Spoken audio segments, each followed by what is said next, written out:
Have you ever wondered if you are a starseed? Keep listening to the ZoliArt Montana podcast. My name is Linda, here with Zoli Althea Brown. Zoli, why do starseeds come to Earth?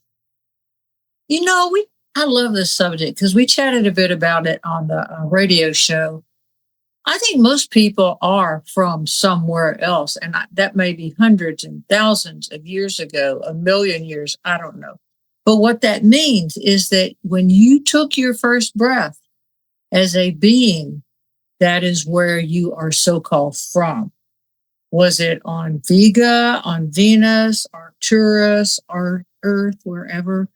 I think Earth calls people in from many other places to serve. And what a rich environment that you come into. And you have so much to offer from your home planet. It's like all these different countries that are worlds of their own. So when somebody says, well, I'm not from here, I hope that's what they mean. If I say I'm not from here, I'm from Alabama, of course, you need a passport to go there sometime. I think we can feel very disjointed and very disheartened by world events. And we think, well, I don't need to be here. I'm not from here. Well, that's what you came here to fix. Excuse me. Very dry right now. And this world is a petri dish. And if indeed it calls people in and beings in and devas from all over the galaxy, it's amazing that we're here, and we're here to do what? To serve. We're here to go through the experience of this environment and to bring a richness and a flavor to something that is very static, which is just the material world. Now, that said, if people, when I was a kid, I'd go out and stand in the yard at night and scream at this guy, why'd you leave me here? Well, clearly nobody left me here. I was born, I got a birth certificate to prove I was born in New Orleans. I'm here. But I think we feel this longing for the other. We feel the longing. And as kids, I think you can be more disjointed with this physical world, and you have more memories especially between age 1 and 9, 1 and 14. You certainly do. So we have to learn to attend to this world. We have to learn to use the 5 physical senses. And those senses may be different than on another planet, so to speak.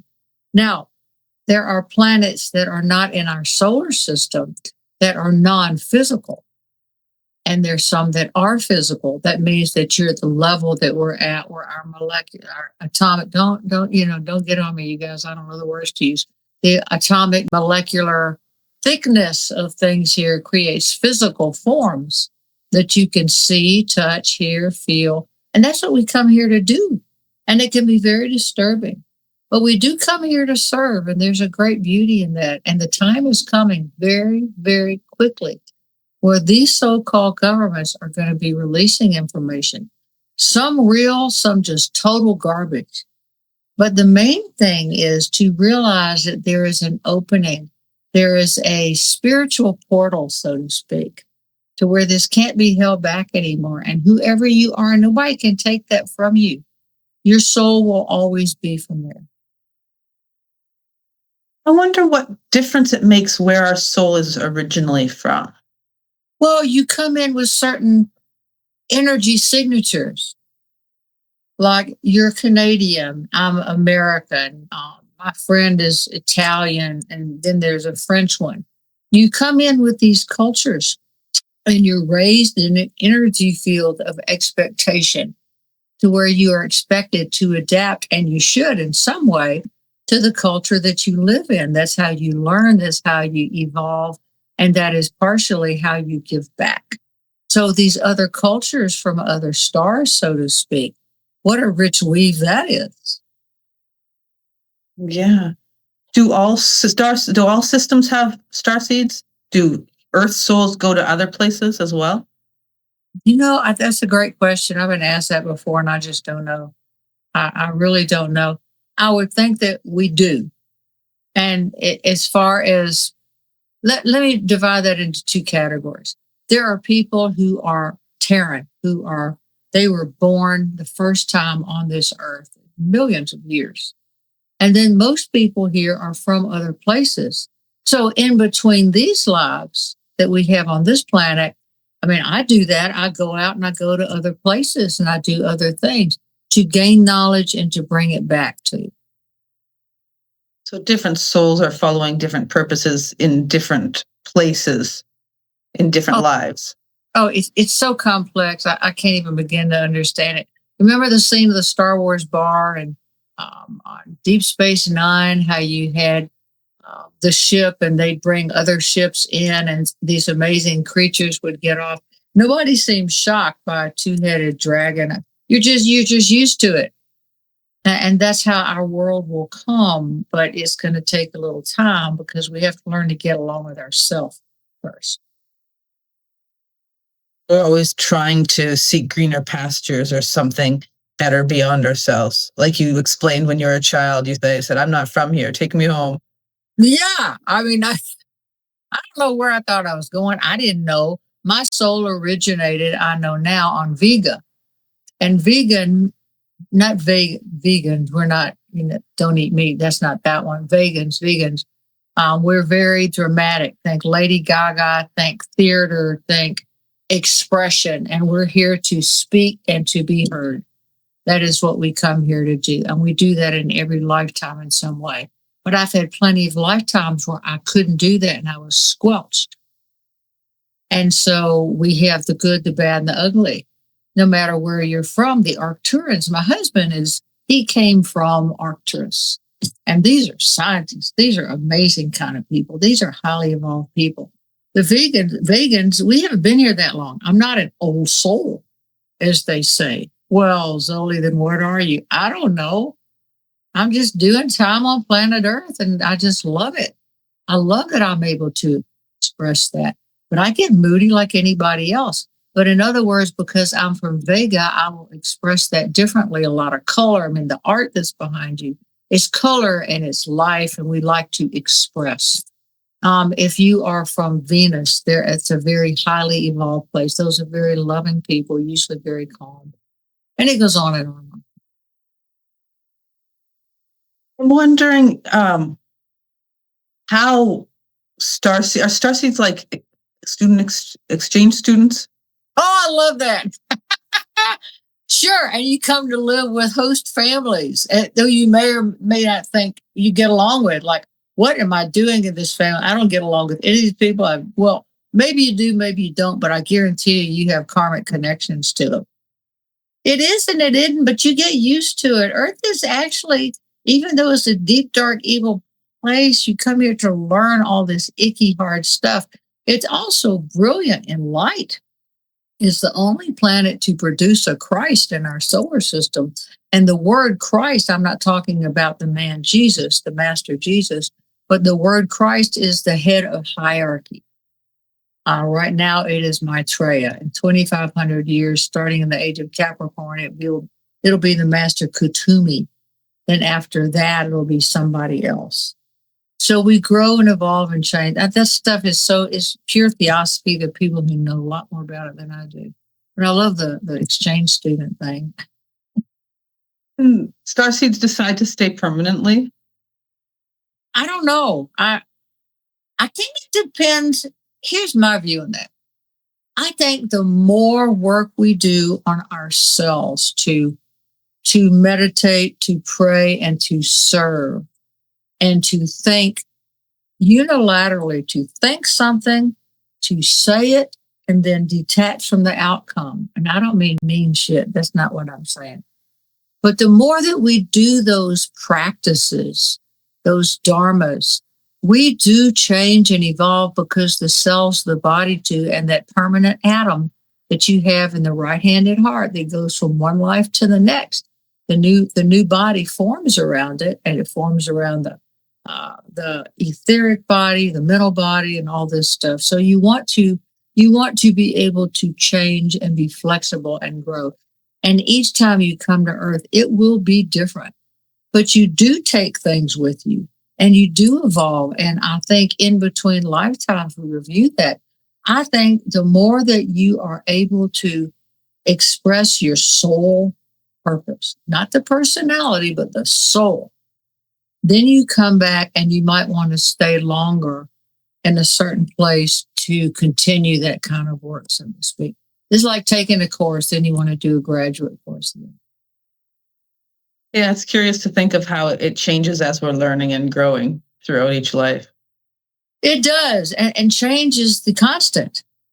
One of my Maitreya's statements is the past is evil because you can't grow and evolve. And all of life wants to evolve and grow and move out of itself into new form. You talk about how Earth is a deep, dark, evil place. So are there some systems that are more connected to Earth than others that would send more starseeds from one place rather than another? I don't really know. There are a lot of Pleiadians here. It appears that they're the farmers and they get along with people. And it's kind of a hippy dippy cool thing to be a Pleiadian. Not everybody who thinks they are. But there's a lot of influence there. I don't know the answer to that. I would think there are some that Earth is a place to be in our solar system. Oh my God, there's so much happening now. And this is the changes that are happening. The people that are coming here from other starseeds, from other systems, are watching these changes and they learn and grow too. They're also contributing. And is that why reincarnation is the way starseeds come here? Is that so the way they can experience the physical? Yeah, that's the way we all get anywhere. Everything that is physical has a beginning, a middle, and an end. And maybe some places you can live to be 1,000 years old. But I think that body will end. It's physical. If you are a master and you are alive and conscious and aware in an etheric body, like people on Mars are, if you go to Mars, you're not going to see anybody because they're in the etheric. I don't know what Elon's going to do, but you don't see anybody. He'll get it. But he's right when he says he doesn't believe in UFOs here because he hasn't seen one. He's right about that. He hasn't. And part of his job is to bring the invisible into the visible. So there's a lot of levels to it. We get kind of bucky about our own belief systems. That's our own personality. I can drive myself crazy with that. We do get stuck in absolutes and certainties rather than being open to possibilities or even remembering things that we already knew. Yeah, I do. And it's fear. It's fear that I'm going to have to move out of some cushy little place that I just came into. Oh, it feels wonderful. No, you're done. God, what do you mean I'm done? I don't want to be done. I got to go through a change. I've lately had to change my diet and exercise around. I wanted to lose 15 pounds. I'm 72. You get broader at 72. You just do, right? It's how nature says you're going to have enough fat stores. So if you start starving, you're going to have enough.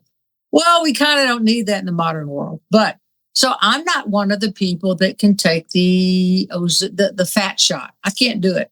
It's just not right for me.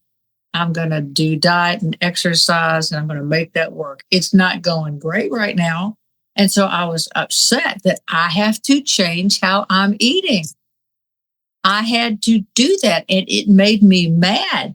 I was pissy for 2 days. I did not like that. But here's the result that we want with our soul or our personality.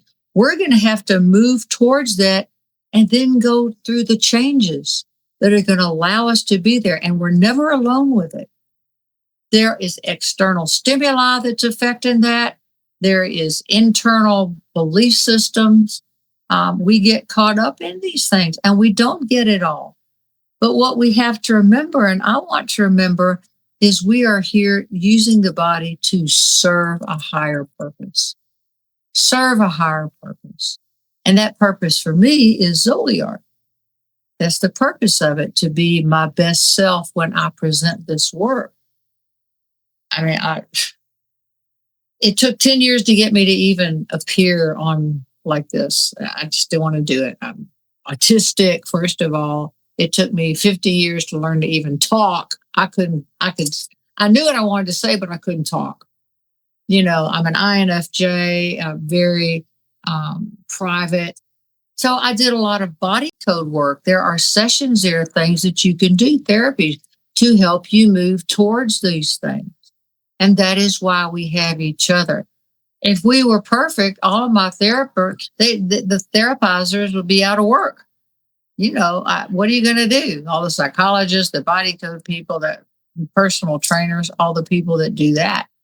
But that is what we come here to do, to integrate our soul with the personality into the environment that we're in. It's very specific situations that we get ourselves into. Then we have to get ourselves out of it. And it can be a lot of fun. It can be kind of frustrating. It really can. And there's so much wisdom in that, because we're always seeming to run towards the excitement of being a starseed or where we're from or other things beyond our physical daily requirements of existence. Yeah, and we can be full of crap too. I've done that too. I tell the funny story because you can't prove it. How are you going to prove it? If I say, well, I'm from Georgia, well, let me see your license. No, it's Montana. I can prove that. I tell the funny story about 50 years ago. I was so much into my starseed. I'm an alien person. I'm an alien. I called this psychologist on the phone and he said, how can I help you? And I said, well, I'm an alien. Click. He's like, I don't, clearly he's like, I don't do that. I don't blame him. I'd probably do that these days. But we have to grow into ourselves and we have to integrate those weird pieces and not get too attached to them. I know that I am my soul. How many hundreds and thousands, millions of years ago was created on Vega. And every lifetime I have, I will express that way. And it's fascinating to me that accounts for some of the differences in human beings. I had a discussion with a friend of mine who's African American, who is absolutely positive, and I think he's right. Says that our race of people came from somewhere out there. I said, I think you did too. I think it was pretty cool. He said, we invented fried chicken out there. I said, oh, come on. I like fried chicken. You're in the South, what are you going to do? You're going to eat what they have, right? If it makes you fat or not. But he was joking, but I think he was right that they're from somewhere else. Maybe the Asian race is from somewhere else. I don't know. The white race, are we from the Nordics? I don't know. But the colors of people there are on this planet, there are white people, there are red people, there are yellow people, there are black and there are brown people. And I think I think we come in different lifetimes and you can be some of those people. Now, if I've had lifetimes where I was black or Asian, that doesn't mean that I'm from that star system. But I think it's like you get food and you start adding your own spices to it. I think that's what it's like. And I think that is a very rich weave of experience to pull from. Well, that is fascinating to consider the different ways we experience life. I wonder if starseeds are more in danger when they come here because they are here for a purpose and they're not used to the effects of Earth or the emotional, spiritual, demonic beings. I don't know. I really don't know. I think we're all in danger here. I think that's part of the beauty of Earth. It's a dangerous place. We have to learn trust. We also have to learn to be shrewd. We have to learn to be loving. We have to have good situational awareness. So we learn these. This is a place that opposites activate a lot. The law of karma that comes from Sirius that says that what you do, it will come back to you. And the law of karma does not say that you're going to be hurt because you hurt somebody. The gods that created that really want you to learn to be more loving. So they'll give you experiences that may hurt, but their purpose is to get you to be more loving. I think that we are also self-centered here. That we even have these statements, walk a mile in their shoes. We can't connect with them unless we think they're us. I mean, that's insane. It's like when Spirit, I was stuck in traffic on the bridge. I talked about this a couple of months ago. Spirit says, you're getting irritated. Imagine everybody you see in the cars around you is you. Well, I didn't like that very much. I thought, that's true. Do we really have to do that? Are we that self-centered? Yeah, we are, but partially it's self-protective, and it's one of the lessons of Earth. So we're asked to learn to detach a little bit.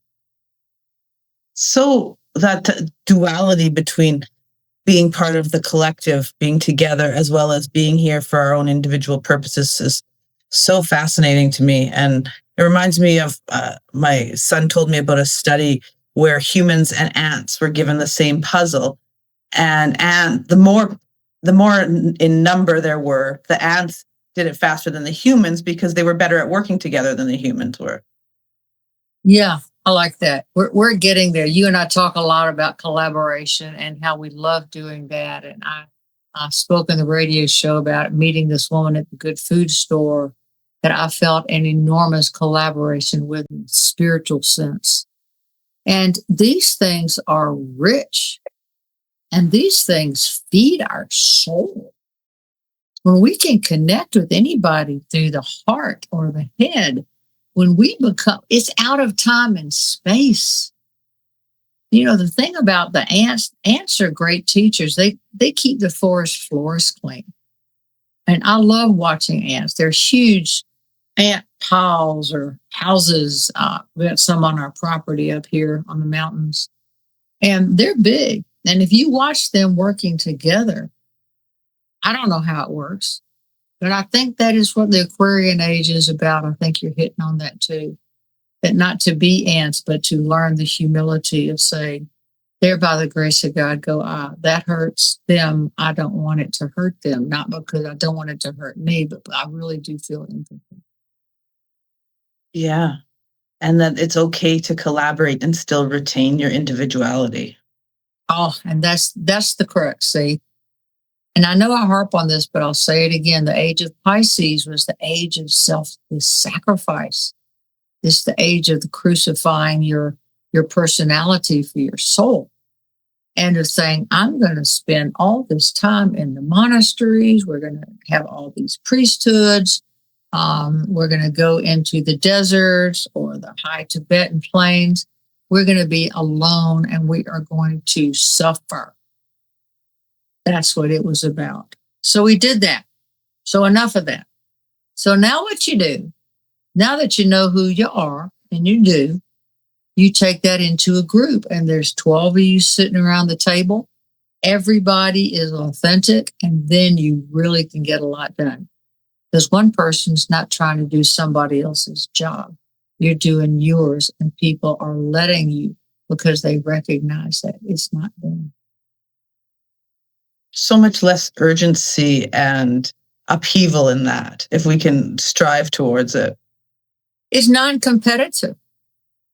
And competition's not bad. I think if you play in sports and you're 8 years old, not everybody needs a prize. Not everybody won. You have to learn to lose. You have to learn to go through that grace. And by the time we're adults and you're sitting in that boardroom or that meeting at the co-op, and there are 8 of you, and if you're working towards what? A higher purpose, a higher goal. It's like in recovery groups we call higher power.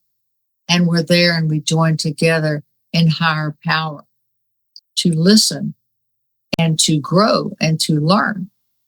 And we have to own our stuff.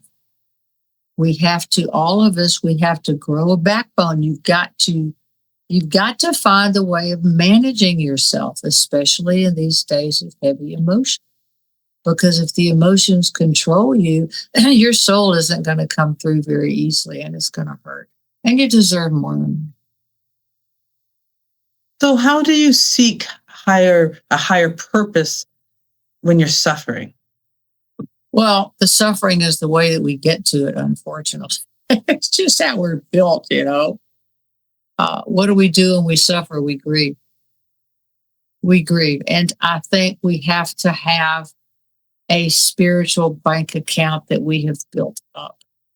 We have to have a pantry that when you open it up, there's all these containers filled with the beautiful things in life that we believe in, our value system, that you do not waver from, that you just don't. And those are the things that are higher power that you share with others. They're always there. When I'm in a pissy mood, do I remember that? No. I'll walk right by that cabinet and I'll just be in a pissy mood. It's part of human nature. And then we all get like, why didn't I remember to do that? Well, you just didn't. Sometimes you get, maybe some people are better at it than I am. I'm not very good at it sometimes. But how you do it, you got to build up some sort of pantry and bank account and believe it and know that it's always there.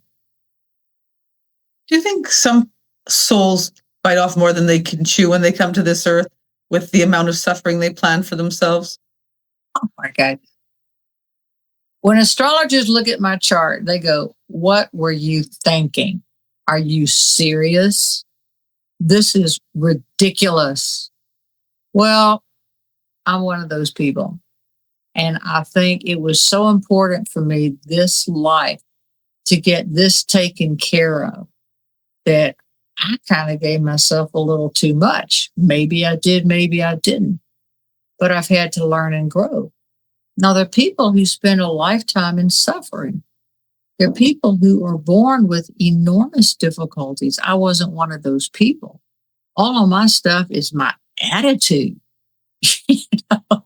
It's inside of me, and it's learning to control myself and to not manipulate myself with the 7 deadly sins, with what I think I deserve, I need, I want. It goes on and on and on. So part of my job is to teach people how to reach those points. And can I reach them? Not always. And it's important to know that and to not beat yourself up because you can't always do it.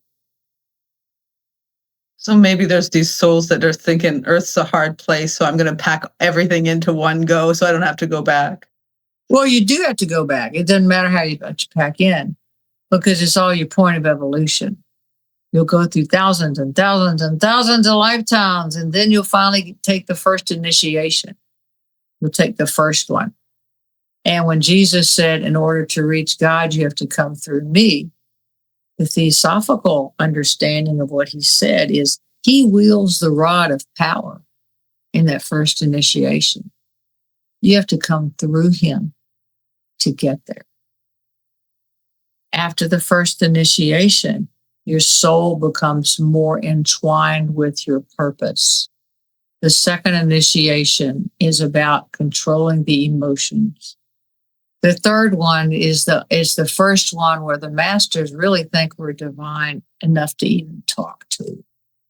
You know, and the fourth one, that is the crucifixion. It's a very difficult life. Jesus, when he died, he was a 4th degree initiate. The Jimmy Carter is a 4th degree initiate. Benjamin Krim. These people spend their lives in service of something other than themselves. Seems like people who are having an easier time, maybe not an easier time in their lives, but they're here to serve, or they have difficult challenges in their lives, are more highly evolved souls. Maybe, maybe not. You know, I don't know about that. I think we have, every culture has their personality tags, and they can be very difficult for other cultures to deal with. You know, why do you do that? Well, that's what we do. You know, and it may cause problems. So I think to be a global soul is what we're getting to. The internet has certainly done that. But I think it gets down to control of ourselves, to control of the emotions, and to be able to say, you know, that is my personality. That's something that I want. It's temporary, but I'm just going to let that go. And I think they can do that. I think that we have some very evolved world leaders right now. We also have some absolute fools out there too. But that's how it's always been. That's what happens. You get the best and the worst. We have to take the good with the bad and figure it out as we go. Well, that's what we do. And I think every planet has that in this solar system. They all have the law of karma. And that says that whatever you put out there in your minds or physically, mentally, emotionally, it's going to come back to you because you created thought forms. And at later initiations, before you become a master, you have to pull back all your thought forms. How the hell do you do that? I have no idea. That is an interesting concept to consider, how you would get, first of all, master emotions and then thought, because everything we have is based around the things we've, thought into existence or have built around us. Something happens I think, to the thought process where it becomes less important and we just are. We reach points that we just are, and we know that we're connected to everything and everyone. I had an experience in a meditation the other night where the guidance around me, they said, there are many, many levels happening at one time. That's how you get there, is that you can pull from all of them at one time. That means the spirit realm, the David realm, the human realm, the guidance realm.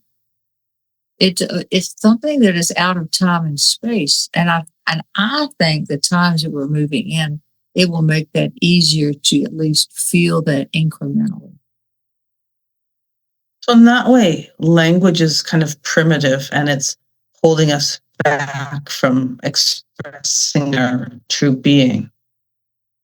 There are a lot of people that say that, and I think we're not yet at the point we have to physically talk. If I'm talking to one of the beings that I know, it's in my mind. I don't have to physically talk. And that's how the masters communicate. And there is a grace with that we don't yet have. But language everything's communicating all the time. It may not speak English, but we can tell what it is. If that sounds right. For example, war is a language. It's a communication device. So is physics, mathematics, Renaissance English, music, art. These are languages. And we don't all speak all those languages.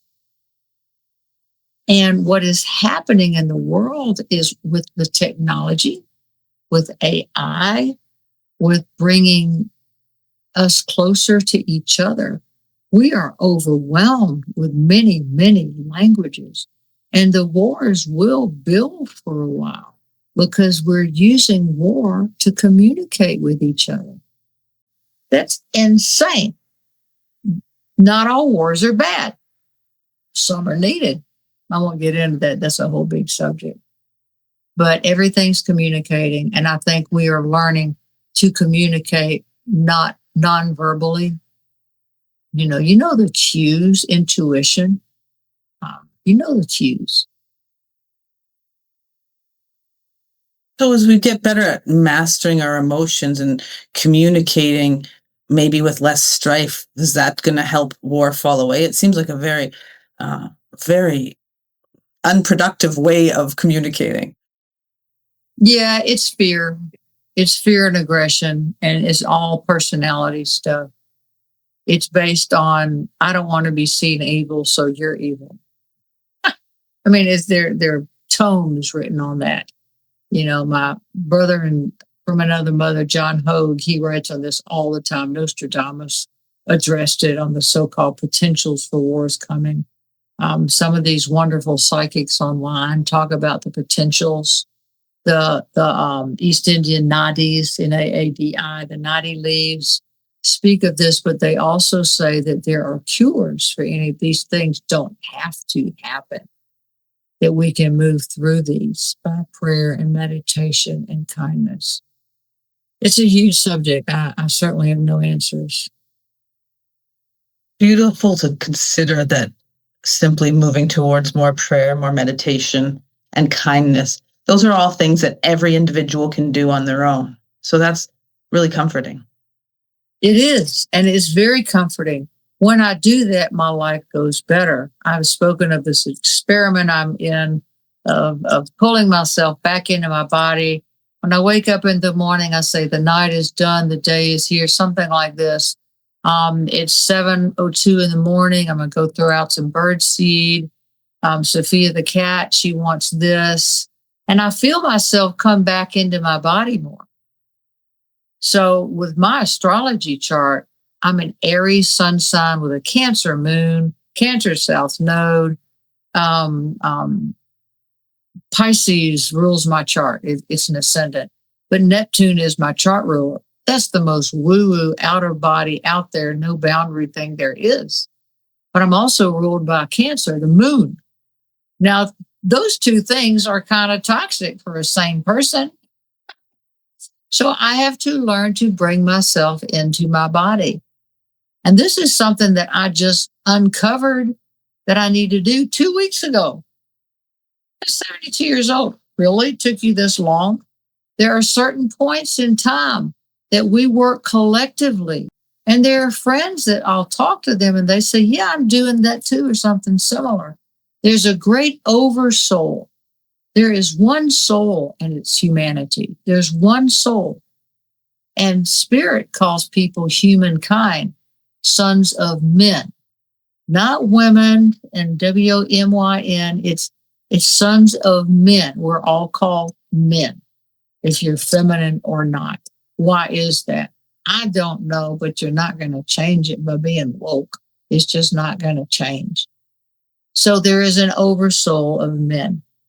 And we are all part of that oversoul. There is one soul in humanity, or these little sparkly lights. I love to hear the compassion you have for yourself when you say, I haven't got this yet and I'll get there. And it's really a good reminder for all of us that we're each taking it one step at a time, and we have to really be gentle with ourselves as we grow and change. I like that statement so much that Spirit gave me to be my beloved. I'm doing better with it because I can be hard on myself. I can really be hard on myself. Grind, trine, and the fire signs, Aries, fire. But then all that water, I douse myself on. It's like standing there in fire and I get dumped by water from a fire truck. So that is my dichotomy. But to be kinder to the self, sometimes I'll just move out of the way and won't let the passion, and I'll use the passion towards something to direct it. And as you get older, what happens is you just kind of get sick of yourself. You get sick of doing things and getting these awful reactions from yourself and others. And I think it's a time of dignity. I've enjoyed getting older, except for the physical weirdness of it. I enjoy being a crone. I like that. It feels comforting. I'm finally doing what I came here to do. Took a while.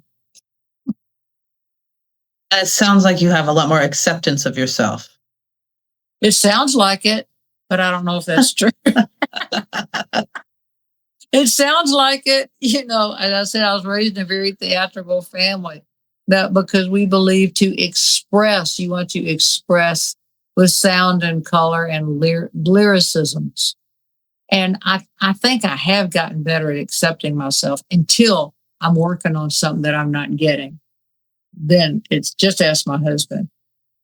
He'll say, you look like, I'm glad you're doing this weight thing. Looks like you lost a couple of pounds. And what do I say? No, it's makeup. But that's being a girl. It's just being a girl. It's what it is. I think one of the greatest things that we can do is accept ourselves as we are right then at the time.